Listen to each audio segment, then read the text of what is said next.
Ito na ba? Di ko alam kung paano nagsimula. Bakit ang lakas ng tama? Masaya ako tuwing kausap ka. Kulitan natin, hindi ko may kumpara. Aminado nagkamali, pero sinubukan kong bumawi.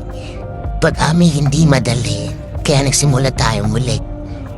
Sinubukan kong iwasan, pinigilan ng nararamdaman. Kaya naisip kong lumisan, tanging paraan para ika'y kalimutan. Pero bakit parang lumalala? Kapag kausap ka'y kakaibang saya ang nadarama. Kahit sabihin mo man na kaibigan lang talaga, paano ba tumawala nung matapos na? Itulak mo man palayo, sabihin mo man tigilan ko lahat ng to. Mga pakoy sa'yo pa rin patungo. Hindi ko na alam kung paano ihinto. Sheesh! Practice lang be? Bye.